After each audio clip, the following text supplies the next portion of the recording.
What's up, eBay? I have another Submariner build here. This is a little different than the ones you've seen before. It's very much a vintage style build. So I'm going to go over the defects and features. Defects has the typical polished case side defects, hairline scratches, things like that. It's the kind of thing where you wear it for a week and you're going to put your own scratches on it. It's all brand new parts. So the bezel is 39.5 millimeters in diameter. The case itself is more like 38 millimeters. You see how the bezel is wider than the case. Gives you really good grip on the bezel. It wears like a 39 millimeter watch. Really good size for the wrist. The lug width is 20 millimeters. Has a solid case back. The movement is a Seiko NH35, which is a hacking, hand-winding, automatic movement. It does have a date function, but there is no date window, so you'll never see it. But just know that when you're using it, that there is a date setting. So your first setting is hand winding. Your second setting is the date, but you can't see it. And then your third setting will be for the time. So just keep that in mind if you're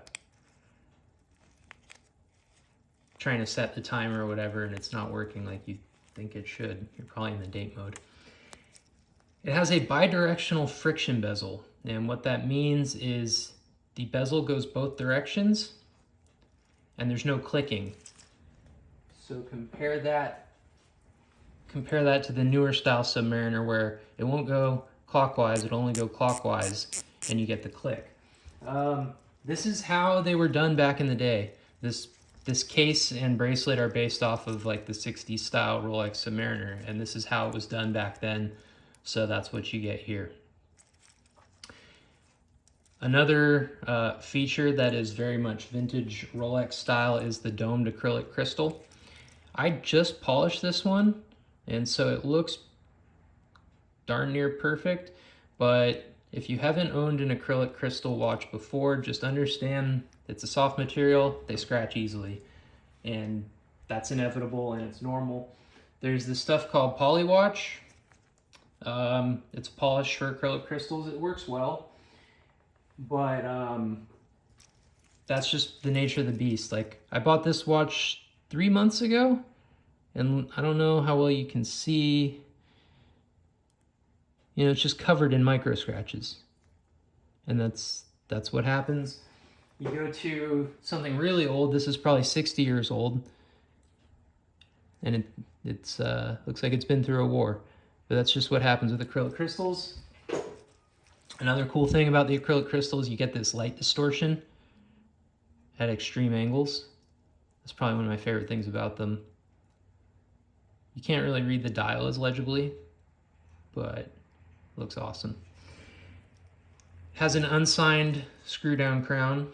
There's 2 gaskets as usual. There's one on the outside of the crown tube and then one on the inside of the crown tube.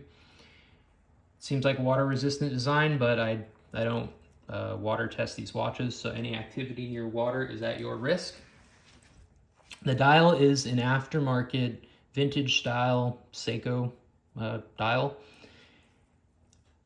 It has lume on the indices, but it's so weak that just don't even think about it. Consider it a watch with no lume. The lume on the hands is okay. It has lume on the lume pip, but the lume on the dial is so weak, just forget about it. The hands are polished Mercedes hands. They have the aged lume to match the dial. And the bracelet is stainless steel.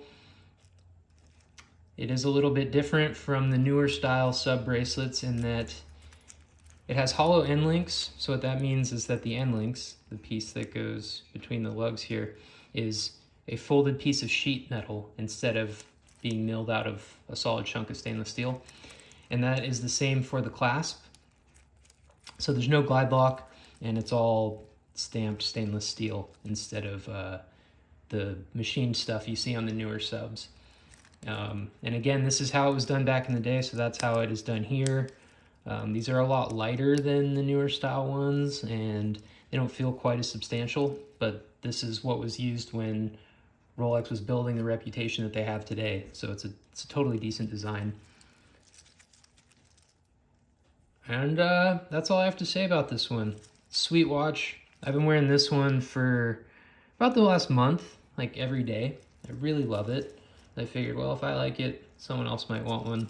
So here's your chance. Thanks for watching.